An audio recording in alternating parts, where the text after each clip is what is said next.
Chicago, 1983. The city lights shimmered across icy streets, reflecting off puddles left from an early spring rain. People hustled home after long days, oblivious to the darkness creeping into the corners of their familiar world. On a narrow street, hidden behind crumbling brick buildings and graffiti-stained alleyways, Lived, Nathaniel Nate Rivers, a 13-year-old boy with wide, curious eyes that had grown too wise for his age. Nate's life had been far from ordinary. His parents had died in a car accident 2 years earlier, leaving him in the care of his Aunt Lillian, a stern but brilliant woman in her late 40s. She was a professor of occult studies at the local university, often called to assist families experiencing paranormal disturbances. Though Nate loved her dearly, her apartment, lined with dusty books and strange artifacts, felt more like a laboratory than a home. But Nate's obsession was simple. He wanted to speak with his parents just once, to hear their voices, to feel their presence again. One rainy evening, after weeks of pleading, Lillian handed him a small, worn Ouija board, its surface etched with symbols that seemed older than time. "This isn't a toy," she warned, her voice low and serious. "It's a doorway. Be careful what you invite in." Nate barely heard her. The moment his fingers touched the planchette, a thrill surged through him. That night, he sat cross-legged on his bedroom floor, whispering, "Mom, Dad." At first, nothing happened. The room was still, save for the hum of the radiator and the occasional car honk from the street below. Then, faint scratching noises came from the wall, soft at first, almost imperceptible, but growing louder, deliberate, rhythmic. 3 scratches. Pause. 3 scratches again. Nate froze, heart hammering. "Hello," he whispered. The air grew icy. His breath formed misty clouds. The planchette trembled under his fingers, sliding slowly to spell, "Lio lion, A." Chill ran down his spine. He looked around. Shadows clung to the corners, stretching, twisting in impossible shapes. Something unseen was watching. Over the next days, Nate's behavior began to shift. He became irritable, snapping at neighbors, muttering to himself. At night, Lillian often heard him whispering in a guttural tone that wasn't his own. One evening, after school, Nate returned to the board, his hands pressed to the planchette. "Please, I just want to see them. My mom, my dad." The lights flickered violently. The room grew suffocatingly dark. Then came a sound, a whisper, low and distorted, echoing from all corners. "Nathaniel." He jumped up. The whisper grew louder, angry, mocking. The walls seemed to pulse. Something invisible pressed down on him, heavy, suffocating. His knees buckled. He collapsed to the floor, gasping. During the next week, the phenomena escalated. Scratching marks appeared on his skin. Shadows moved against walls where none should exist. Cold hands brushed his shoulders. One night, he awoke to find his ceiling crawling with dark, writhing shapes, whispering in a language he couldn't understand. Lillian noticed changes too. Protective rituals seemed to fail. Nate's innocent curiosity had awakened something ancient, malevolent, and waiting for invitation. Then came the night that changed everything. Nate was alone. Rain pounded the window. Wind howled through narrow alleys. He sat with the board, trembling, calling out, "Mom, Dad, please, come to me." Silence. Then, a single tap at the window. Tap, pause, tap, pause, tap. Nate froze. The taps repeated faster, echoing across the room. Lights exploded in a flare, then went out. Darkness swallowed everything. From the corner of the room, a shadow moved slow, deliberate. 2 inky black forms emerged, spinning around him. The air grew thick. Whispers filled the room, cruel, echoing, incomprehensible. Nate tried to run, but the apartment stretched impossibly. Hallways elongating. He stumbled into Lillian's study. A figure sat at her desk. At first, he thought it was his aunt. Her hair hung in disarray, trembling hands combing through it. Then she turned. Her face, no, not her face, was a nightmare. White, soulless, eyes stared, mouth twisted, worms crawling across cheeks. Tongue flicked grotesquely, frozen. Nate watched another figure emerge from the shadows, a demon. Towering, eyes burning red, teeth jagged. Its low growl vibrated the walls. Nate stumbled backward. The demon advanced. Unstoppable. From the hallway came more shadows, more whispers in that language of torment. Nate screamed, raw and primal, shaking windows and doors. The figure lunged. Darkness swallowed him. When Lillian returned hours later, Nate lay unconscious on the floor, pale, trembling. The Ouija board lay shattered, symbols scorched into its surface. For the first time, she realized whatever had entered their home was not a spirit seeking contact. It was far older, far darker, and it was far from finished. The morning after, the night of terror, Chicago seemed normal again. Sunlight spilled through the cracked blinds of Nate's bedroom, painting stripes across the floor. But inside the apartment, silence hung like a heavy fog.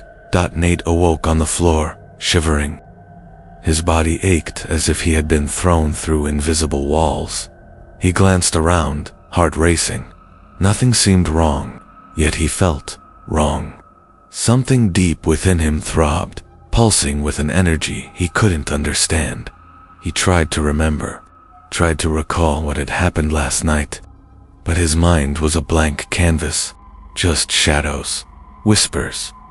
Fear. Lillian arrived shortly after, carrying a thermos of hot chocolate. She froze when she saw him. "Nathaniel," she whispered, relief mixed with dread. "Are you all right?" Nate nodded weakly. "I think so," but the lie tasted bitter in his mouth. Over the next few days, subtle signs emerged. His reflection in the mirror sometimes lagged behind him, his shadow twisting independently. Objects moved slightly when he wasn't looking. A cold presence seemed to follow him everywhere. At school, Nate tried to act normal, but classmates noticed something different. His eyes seemed darker, haunted. He flinched at sudden sounds, and at night, sleep became impossible. One evening, as he lay in bed, a faint tapping began. Not at the window this time, but under the floorboards. Tap, tap, tap, pause, tap. Nate pulled the blankets over his head. "Go away," he whispered. The tapping grew louder, faster, almost impatient. Then a voice, a whisper, not quite human, slithered from the walls. "You opened the door. Now we come." Nate's blood ran cold. He bolted upright. The room spun. Shadows poured from the corners, coalescing into shapes that writhed and hissed. One shape, tall and angular, stepped forward. Red eyes burned into Nate's soul. Its grin was impossibly wide. Its voice, when it spoke, was a chorus of nightmares. "We are hungry. You invited us." Terrified beyond comprehension, Nate stumbled backward, tripping over his books. The room seemed to stretch, walls warping. His planchette, shattered days ago, had mysteriously reassembled itself on the floor, glowing faintly. Lillian, sensing danger, returned to the apartment immediately. She found Nate in the living room, pale and trembling, murmuring in a language she had only read about in ancient texts. She grabbed a crucifix, holding it between herself and the shadows. "In the name of God, I command you to leave him." The room erupted in chaos. Shadows lunged, knocking furniture over. A window shattered, glass spraying like shards of ice. Nate screamed, a guttural, inhuman sound, thrashing violently. His body contorted, muscles locking and twisting in ways that made Lillian gasp. With trembling hands, she began to recite protective prayers, drawing on every ritual she had learned in decades of occult study. The shadows hissed, recoiling, but they didn't retreat. Instead, they seemed to circle Nate, feeding off his fear. Hours passed in a blur. Exhausted, battered, Lillian finally saw a momentary stillness. Nate lay on the floor, breathing heavily, eyes wide open, staring at nothing. His face was pale, ashen, but the glow in his eyes was gone, at least for now. That night, Lillian sat beside him, holding his hand. "Nate, we need help," she whispered. "This is bigger than either of us." The following day, she contacted Father Michael Donovan, a priest known for handling extreme cases of possession. Michael was a tall, imposing man in his 50s, with a calm authority that seemed to push darkness back even before he stepped inside a room. When he entered the apartment, Nate reacted immediately. He screamed a sound no human should make and lunged toward the priest. Michael held firm, sprinkling holy water. The reaction was instantaneous. Nate's eyes rolled back, his body convulsed. A low, unearthly laugh echoed from his chest, as if multiple voices spoke in unison. Michael's assistant, Father Thomas, helped restrain Nate on the living room floor. Furniture trembled. A cold wind whipped through the room, even with every window closed. Shadows gathered in the corners. Hissing and whispering, Michael began the first formal exorcism. Ancient Latin prayers filled the room, but Nate's screams were overpowering, echoing through the walls. His body arched unnaturally, skin tearing slightly from violent contortions. The Ouija board, inexplicably, began to glow again. Hours dragged by. Sweat poured down Michael's face. Thomas's hands ached from holding Nate down. Yet, for all their effort, the darkness showed no sign of leaving completely. Finally, as dawn approached, Nate collapsed, exhausted, unconscious. Silence fell. The apartment was a wreck, furniture overturned, glass shattered, scorch marks on the walls. Nate's breathing was shallow, but steady. He looked human again. For now, Lillian and the priests exchanged uneasy glances. Whatever had entered Nate's life was far from finished. This was only the beginning. Outside, Chicago awoke to a city that seemed unchanged. But shadows lingered, and darkness watched, waiting for the next invitation. Chicago, a week after the first exorcism. The city hummed with its usual chaos: traffic honks, sirens, chatter, but inside the Rivers apartment, silence hung like a warning. Nathaniel Nate Rivers had returned to a semblance of normality. He ate, went to school, even laughed once or twice. But the shadow in his eyes never fully left. Sometimes, in a glance toward a mirror, he would see a flicker of something that wasn't him, an outline, a grimace, a darkness moving just behind. His reflection. Lillian watched him closely. She had hoped the first exorcism had weakened whatever had latched onto him. But deep down, she knew it was only a reprieve. The entity within Nate was cunning. It had survived the ritual and was learning, late. One night, Nate awoke to a soft scratching at his bedroom walls. At first he ignored it, telling himself it was the pipes, the settling of the building. But the sound grew louder, sharper, deliberate. Then a whisper, low and wet, breathed his name. Nathaniel. He froze, heart hammering. The air felt thick, oppressive, as if invisible hands pressed on his chest. His bedroom door creaked open by itself. Shadows pooled at the edges of the room, writhing like smoke. One of the shadows detached, solidifying into a tall, angular figure. Its eyes glowed red. Its mouth twisted in a grin that made Nate's stomach churn. The figure spoke in a voice that was both familiar and wrong, a distorted echo of someone he loved. "You can't hide. You called us, and now we remain." Nate tried to scream, but no sound came out. He stumbled backward, tripping over his books. The shadow moved faster, closer, and then a second shadow appeared, smaller, yet filled with malice. It whispered, secrets only Nate could know. Things about his parents, his fears, his shame. Suddenly, Nate felt a sharp, cold grip on his shoulder. He spun, but nothing was there. Panic clawed at his chest. He wanted to run, but his legs felt heavy, as if the apartment itself was holding him down. The next morning, Lillian arrived to find him pale, trembling, muttering fragments of Latin under his breath. His eyes flickered unnaturally, pupils dilated, irises seeming to shimmer.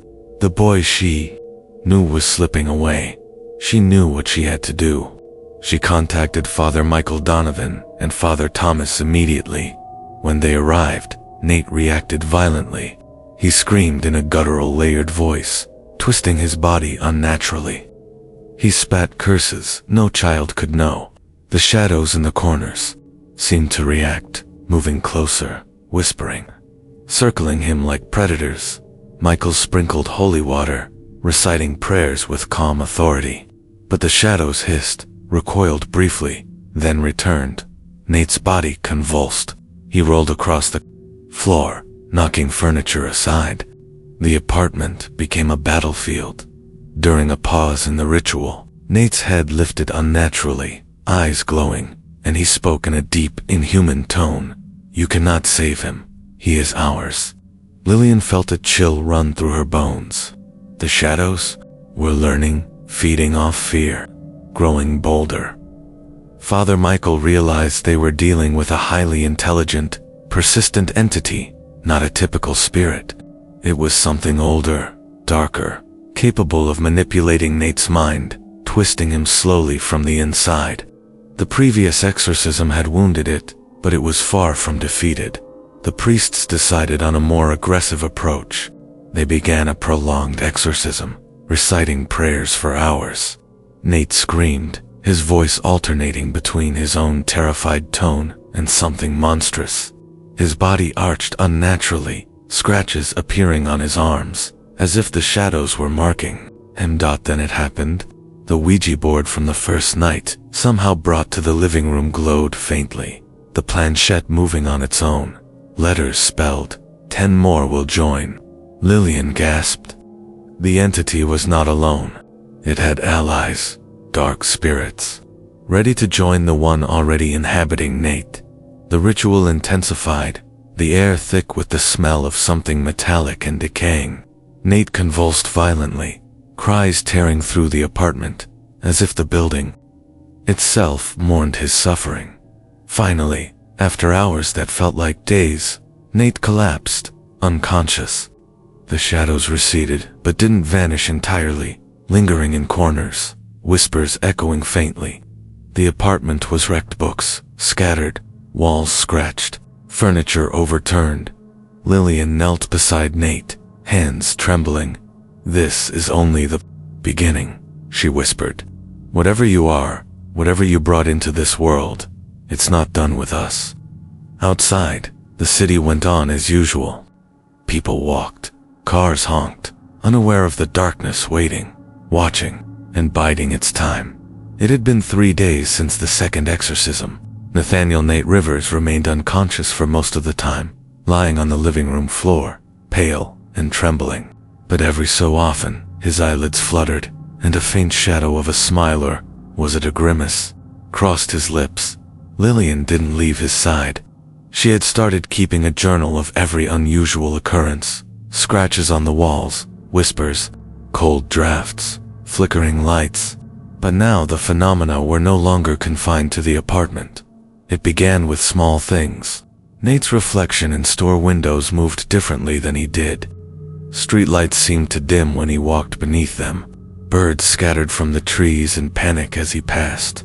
And at night, neighbors reported hearing his voice crying, but when they looked out, the apartment was empty.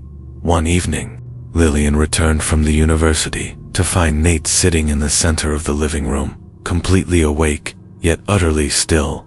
His eyes were wide, unblinking, and black shadows clung to him like a second skin. "Nate," she whispered. He turned slowly, his voice low and layered with something not human, echoed through the apartment.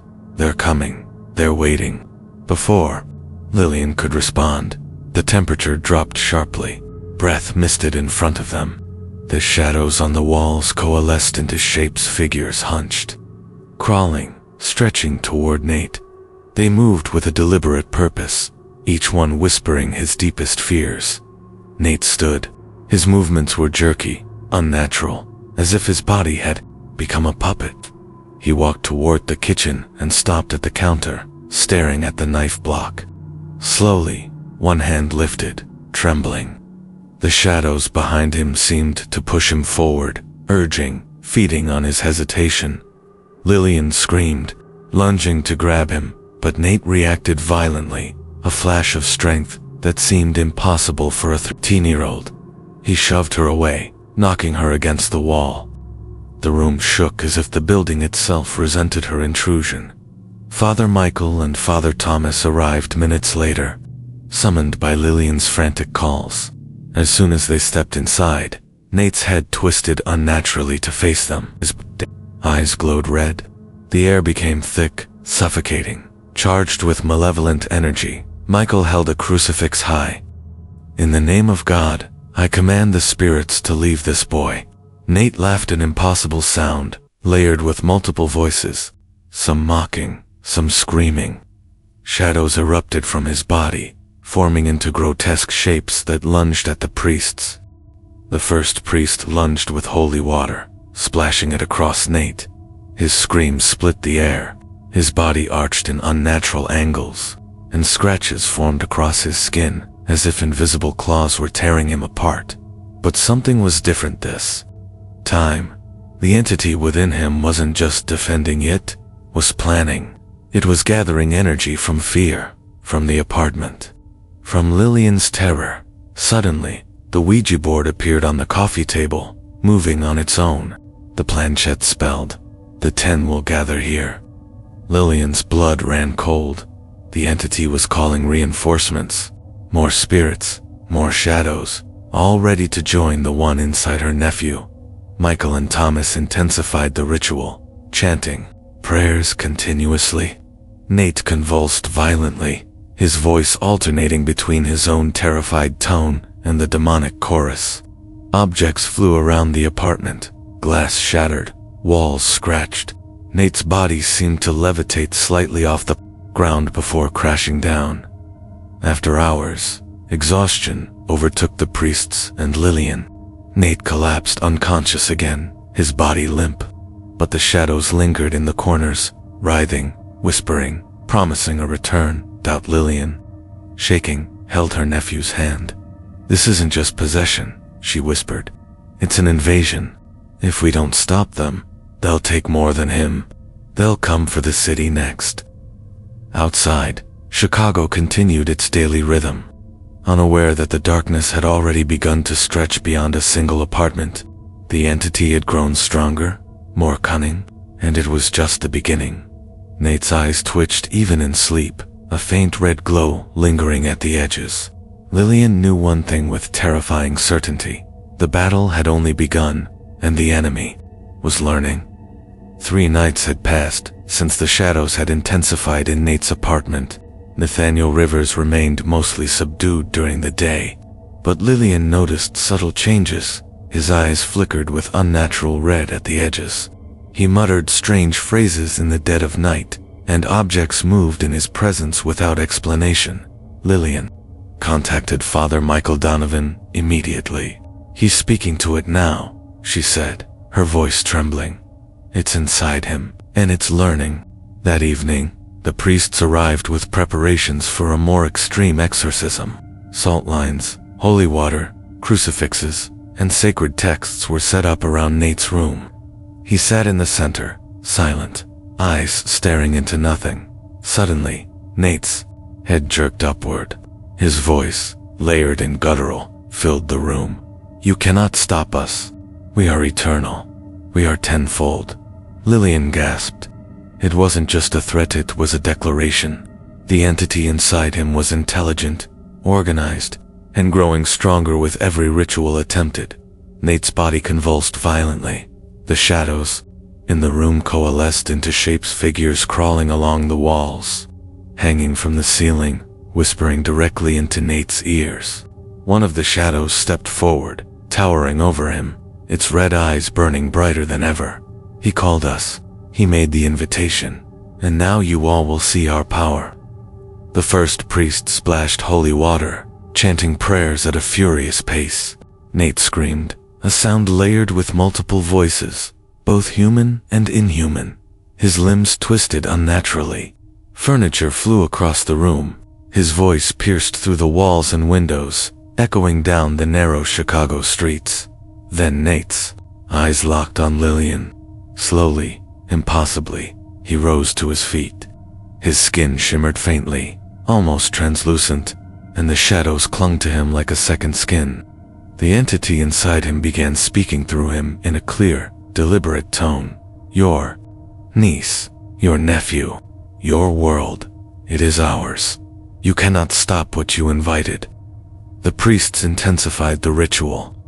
Father Thomas recited ancient prayers faster than ever. Michael held a crucifix over Nate's head, and Lillian began her own chants, combining traditional prayers with protective incantations she had learned through years of occult study.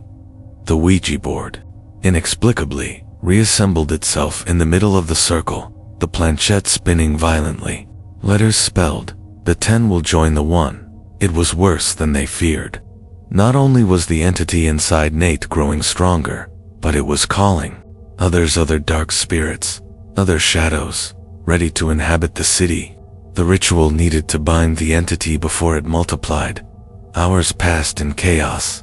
Nate's body convulsed. Shadows stretched impossibly, whispering secrets, taunting the priests. One shadow lunged and ripped the crucifix from Michael's hand, sending him crashing into the wall. Nate's laughter, or the entity's laughter, was everywhere, echoing inside their heads. Finally, Father Michael remembered a dangerous rite. From a forgotten text, a binding that could contain multiple spirits temporarily, but at great risk. Lillian hesitated. It could harm him, she whispered. Michael's eyes were grim. If we fail, the city suffers. We have no choice. They began the rite. Nate's body arched violently, his screams unearthly, layered with dozens of voices. Shadows lunged at the circle, shrieking. The air thickened. The smell of sulfur and decay filled the room. Nate's skin burned where the shadows touched him. Then, for a moment, silence. The shadows recoiled, the room dimmed, and Nate collapsed, limp and unconscious. His eyes were pale, his breathing shallow. The entity was contained, but only temporarily. Lillian knelt beside him, tears streaming down her face. "This is far from over," she whispered. She knew the entity was growing, learning, and preparing for a return even stronger than before. Outside, the city seemed normal, yet somewhere in the shadows, whispers carried through the streets. The darkness had not retreated, it had merely withdrawn, plotting its next move. Nathaniel Rivers had survived, for now, but everyone who had witnessed the exorcism knew one terrifying truth. The battle had only just begun, and the darkness was far from defeated. It had been a week since the binding ritual. Nathaniel Nate Rivers appeared outwardly normal.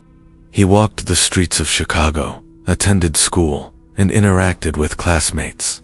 But the shadows followed him, invisible, to all but those closest or those unlucky enough to be touched by the entity's influence. At first, the signs were subtle.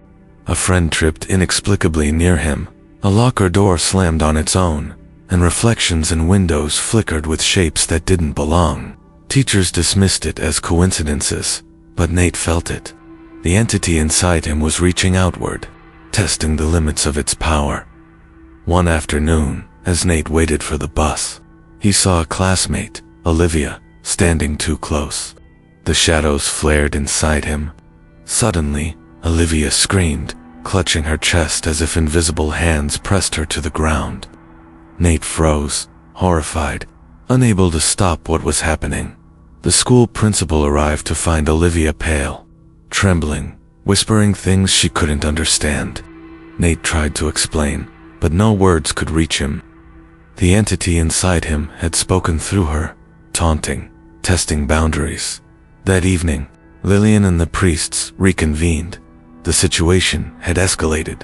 The entity was no longer confined to the apartment. It could influence the outside world, manipulate people, and use fear to grow stronger.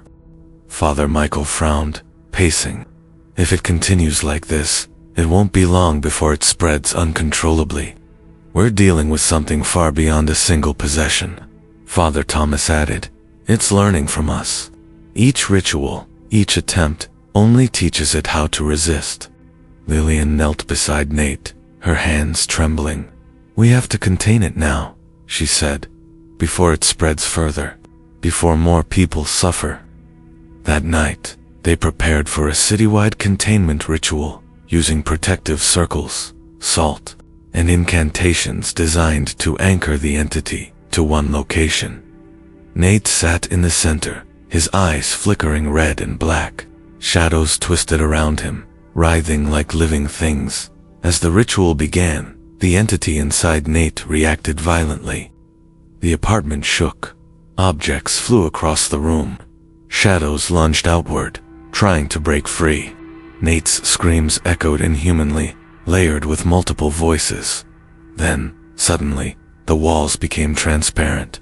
The shadows extended into the streets, reaching for anyone nearby. A neighbor walking her dog screamed as unseen hands grabbed at her legs. Streetlights flickered. Car alarms went off. Panic spread outside, feeding the entity. Empowering it, Lillian and the priests intensified the ritual, chanting faster, calling on ancient protections. The shadows shrieked, twisting into grotesque, humanoid shapes. One figure, larger than the others, emerged, a shadow of something monstrous, towering, its red eyes fixed on Nate. You cannot contain us, it hissed through Nate, voice layered with dozens of tones. We are tenfold. We are eternal. We are hunger. The circle of protection began to falter. Salt lines cracked, candles extinguished. Nate's body levitated slightly, twisting unnaturally, as the entity pushed outward, testing the limits. Lillian and the priests held firm, chanting louder, sprinkling holy water continuously. Hours passed in a blur of terror. Finally, a scream tore through the apartment, then silence. Nate collapsed, unconscious. The shadows retreated for now, but the city outside had been touched. Strange whispers carried through alleys. Windows flickered. People felt unseen presences brushing past. Lillian stared at her nephew, exhausted and terrified. It's not over, she whispered. It's only beginning, and it won't stay confined to him for long. Nate's eyes twitched even in sleep, faint red glow lingering. The entity had grown stronger, bolder, and smarter. Chicago was no longer safe. Chicago had changed. It was subtle at first, strangers glancing too long, shadows lingering in corners, whispers in alleys that no one could trace. But for Nathaniel, Nate Rivers, the darkness had become a living presence inside him, watching, thinking, planning. It started at school. Nate's teachers noticed him staring into empty space, murmuring fragments of words in a language no one recognized. Students avoided him. Some complained of strange cold chills near his desk. That evening, Nate returned home. Lillian noticed something was wrong immediately.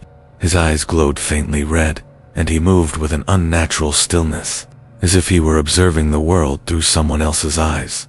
Suddenly, Nate spoke not in his own voice, but layered with dozens of tones, each one distinct and grotesque. I see them, all of them. They are weak. They will fall. The shadows erupted from him, twisting into monstrous forms that filled the apartment. Lillian screamed as a shadow lunged, solid enough to knock her across the room.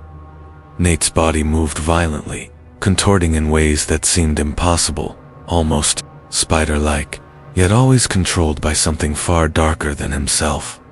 Father Michael and Father Thomas arrived, sensing the severity immediately. The apartment was a battlefield. Shadows hissed, lunged, and whispered the deepest fears of anyone present. Nate's mind had become a conduit, a portal for the entity's influence to reach beyond the apartment. Touching people outside, the entity began to manipulate Nate's perception. He saw visions of fire, blood, and endless darkness. Whispers told him lies, friends turning against him, Lillian disappearing, the priests failing. Every flicker of doubt fed the entity. Father Michael began the ritual with urgency. Holy water splashed, prayers shouted, crucifix held high. But the entity countered. Shadows coiled around the circle, turning the salt lines into broken, jagged shapes. Candles exploded, flames spraying across the walls. Nate screamed, a guttural, inhuman sound that rattled the building. Then it spoke directly to Lillian. You cannot save him. He belongs to us. We are tenfold. And soon, the city will belong to us too. A sudden surge of energy threw the priests to the floor. Nate levitated, eyes blazing red, body twisting in unnatural arcs. The air was heavy with the smell of iron and decay. Even breathing became a struggle. Father Thomas shouted, "We have to force it out now. Bind it to this space." But the entity anticipated them. Shadows shot outward, creeping into the hallways, into the vents, through the walls.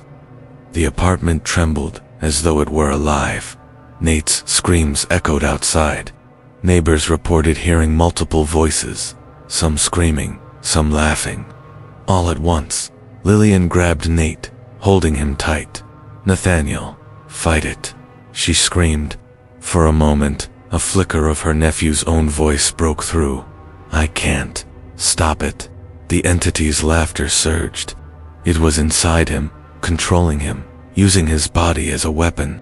For the first time, the priests realized they might lose him completely if they fail. Father Michael, remembering the dangerous binding rite, prepared it again, this time with additional safeguards. Ancient incantations meant to temporarily trap multiple spirits inside a confined space. But the risk was extreme. Nate could die, or the entity could break free entirely. They began the rite. Shadows shrieked and twisted violently. Nate's body arched unnaturally, floating inches above the floor, screams tearing through the walls. For a moment, time seemed to stretch, each second a test of endurance and faith. Finally, with a blinding flash of light and an agonizing scream, Nate collapsed. The shadows recoiled, retreating into him. He lay unconscious, breathing shallowly, pale, but alive.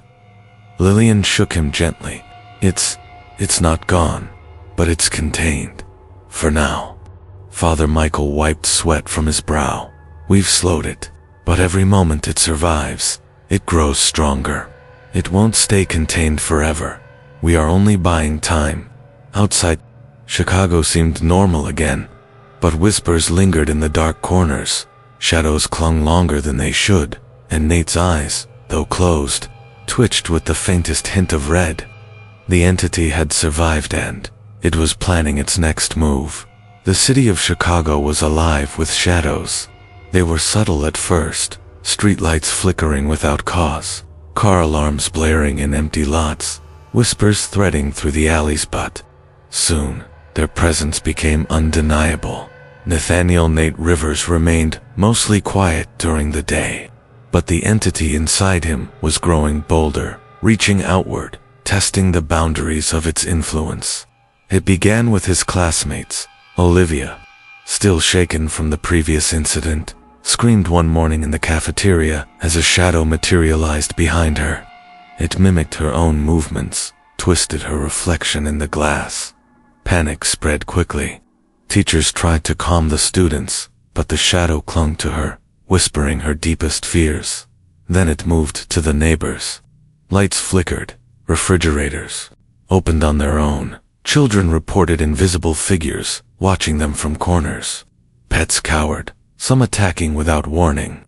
Nate's presence seemed to amplify the phenomena. He didn't even have to act.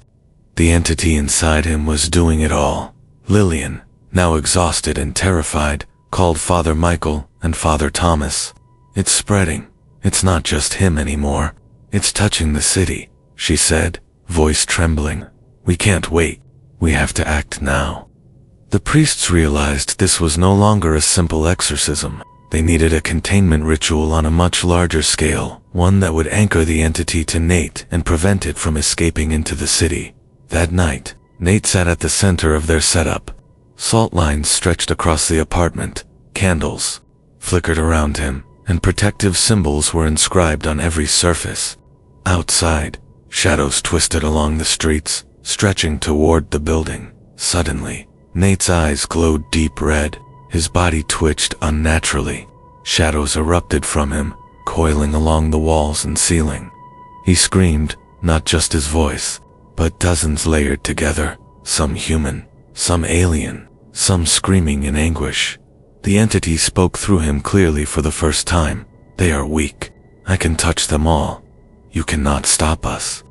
Soon, your city will kneel. Objects flew across the apartment. The air grew thick, heavy with the smell of decay and sulfur.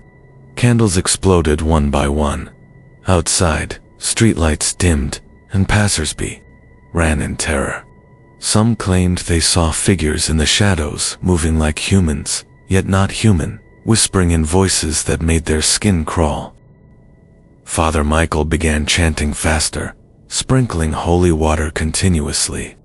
Father Thomas shouted prayers, his voice echoing against the building. Lillian added protective incantations she had learned, focusing all her energy on keeping Nate anchored to the circle. But the entity was clever. It used Nate's own mind as a weapon, showing him visions of Lillian being dragged into darkness, of priests failing, of shadows multiplying across the city. Fear gave it strength. For hours, the apartment became a battleground. Shadows lunged and writhed, objects flew, glass shattered, and Nate's screams tore through the walls. The entity attempted to escape, stretching outward into the streets. Finally, after a blinding flash of light, a scream that shattered every window in the apartment, and a sudden, violent silence, Nate collapsed, unconscious. The shadows recoiled, but the city remained unsettled. Whispers lingered in alleyways, streetlights flickered, and those who had witnessed the events felt a chill that would not leave them. Lillian knelt beside her nephew, trembling. We contained it. For now, she whispered. But it's not gone. It's learning, planning, and the city has felt its presence. Nate lay still, breathing shallowly, pale. The entity inside him had survived, stronger than ever. And Chicago, unknowingly, had been marked. The city of Chicago felt different. Shadows lingered longer than they should, whispers threaded through alleys, and people felt unseen presences pressing in on them. But inside the apartment, the battle had reached its most dangerous point yet. Nathaniel Nate Rivers was no longer just a vessel. The entity had nearly fully possessed him. His movements were fluid but unnatural, his eyes deep red, glowing with malevolent intelligence. Lillian watched in horror as her nephew stood in the center of the apartment, surrounded by shadows that now acted as extensions of his will. He spoke in a voice that was not entirely his own, layered with dozens of tones, each cruel, mocking, and inhuman. I see everything, feel everything. I am the tenfold. You cannot stop me. The shadows coiled around him, solidifying into grotesque, humanoid figures. Their red eyes fixed on Lillian and the priests. The apartment walls trembled, cracks spiderwebbing across the ceiling. Candles exploded, showering flames across the room. Father Michael shouted prayers, sprinkling holy water with trembling hands. Father Thomas recited binding incantations faster than ever. But every attempt was met with resistance. Shadows lunged at them, slamming into their protective circles, whispering their deepest fears. Turning the apartment into a living nightmare, the entity began to manipulate Nate's mind completely. He saw visions of Lillian disappearing into darkness, of priests failing, and of Chicago succumbing to shadows. Fear fueled it. Every heartbeat of terror made it stronger. Lillian, desperate, shouted, "Nathaniel, fight it. This is still you." For a brief, fleeting moment, Nate's own voice broke through. I can't." The shadows reacted violently, hissing and twisting, as if punishing him for resisting. The entity laughed, a sound that echoed from every corner of the apartment, every street outside, filling every ear with terror. Father Michael remembered the final, forbidden rite from an ancient text, one that could bind the entity completely, but with a great risk. Nate's life could be lost if the ritual failed. "Prepare yourself," Michael whispered to Lillian. "This is the only way. If we fail, the city, everything." The rite began. Salt lines were reinforced, candles positioned meticulously, and protective symbols inscribed with trembling hands. Lillian joined, chanting with all her strength, focusing every ounce of will on holding Nate's mind anchored. Nate levitated, body contorting in impossible angles. Shadows twisted and screamed, attempting to escape. His own screams blended with those of the entity, echoing through the building and into the streets.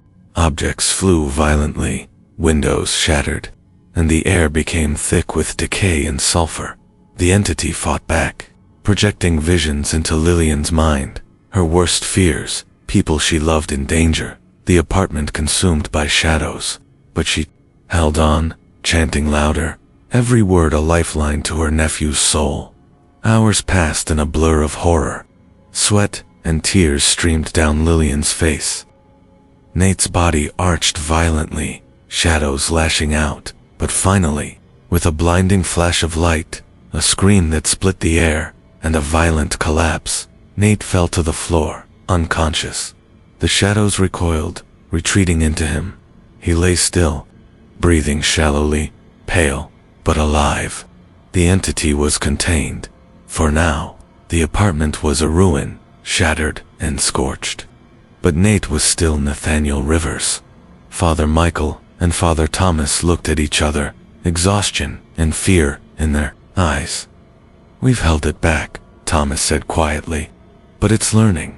It will return, stronger, smarter, more dangerous." Lillian clutched her nephew. "We have to be ready," she whispered. "Next time, we may not get a second chance." Outside, Chicago seemed calm again, but the shadows lingered. Every street, every alley, every corner held a faint whisper. The entity had survived, and it was waiting for its next opportunity. The apartment was silent, but the silence was wrong. Shadows still clung to the corners, flickering in shapes that made the hairs on Lillian's arms rise. Nathaniel Nate Rivers lay unconscious in the center, pale and trembling, his chest rising and falling with shallow breaths. But everyone knew, the entity inside him was waiting, biding its time, ready to strike. Father Michael, Father Thomas, and Lillian began preparations for the ultimate exorcism. The one rite that could finally expel the entity, but at a risk that made their blood run cold. Salt lines were drawn meticulously, protective symbols covered the floors, walls, and ceiling. Every candle was lit with precision, every ancient chant read aloud with conviction. Outside, a storm raged, a reflection of the battle about to unfold. Inside, Nate began to stir. His eyes glowed red, shadows curling around him like living snakes. The entity's voice emerged, layered and terrifying. "You cannot stop me. I am tenfold. I am eternal. The city will fall." Suddenly, Nate levitated, body twisting unnaturally, floating above the floor. The shadows stretched, breaking the apartment's boundaries, reaching outward toward the city streets. The priests' voices shook as they chanted. Lillian screamed protective incantations. Holding Nate's trembling form, the entity attacked with visions. Plunging Lillian into darkness, she saw flames consuming the city, screams echoing, people transformed into shadows. Fear surged, but she held on, focusing on Nate's humanity. Father Michael and Thomas intensified the ritual, invoking the most forbidden prayers, ones designed to anchor every fragment of the entity back into itself. The shadows hissed, twisted, and shrieked, throwing objects violently across the room. Candles exploded, windows shattered, and the apartment became a tempest of darkness and terror. The entity spoke directly to Nate for the first time, its voice cruel and commanding. "Give in, join us, you are mine." Nate's own voice broke, through faint but defiant. "No, I'm not yours. The entity shrieked, a sound that shook the building to its foundation. The shadows writhed violently, some attempting to tear through Nate's flesh, others reaching outward into the streets. Lillian pressed herself to Nate, chanting the protective incantations louder than ever, as if sheer force of will could anchor his soul. Father Michael made the final move. He invoked the ancient binding rite, one that could trap the entity completely, but required a direct connection between the priest's and Nate's soul. He and Father Thomas held their hands over Nate, chanting in unison, sweat streaming down their faces, voices straining to hold the entity in place. Nate screamed. The shadows convulsed, twisting into monstrous forms, their faces a dozen horrors layered together. The air thickened with sulfur, and a smell of decay filled the apartment. Lillian cried out, focusing all her energy, repeating Nate's name, reminding him of his humanity. Then came the moment of truth. A blinding flash filled the room. The entity screamed, a sound that tore through space and seemed to echo in every corner of the city. Nate's body convulsed violently, then suddenly went limp. The shadows recoiled. One by one, they dissolved into nothingness, leaving the apartment in an eerie, trembling calm. Nate lay still, eyes closed, breathing shallowly, but the glow of red was gone. The entity was expelled, its presence banished for now. Lillian fell to her knees, clutching Nate. It's over. It's finally over, she whispered, tears streaming down her face. Father Michael and Father Thomas exchanged exhausted, wary glances. We've won this battle, Michael said, voice low. But the entity, it could return. The darkness is patient. It waits. Nate stirred, blinking slowly, confused, weak, but alive. He had survived the unimaginable. His soul intact, but the scars of the possession would never truly fade. Outside, the city slowly returned to normal.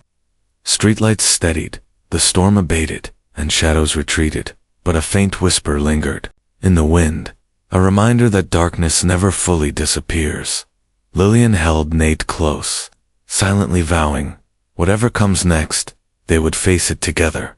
The entity had been defeated, for now, but in the hidden corners of Chicago, in the alleys, and abandoned buildings, whispers carried on the wind. We are tenfold. We are eternal. We will return.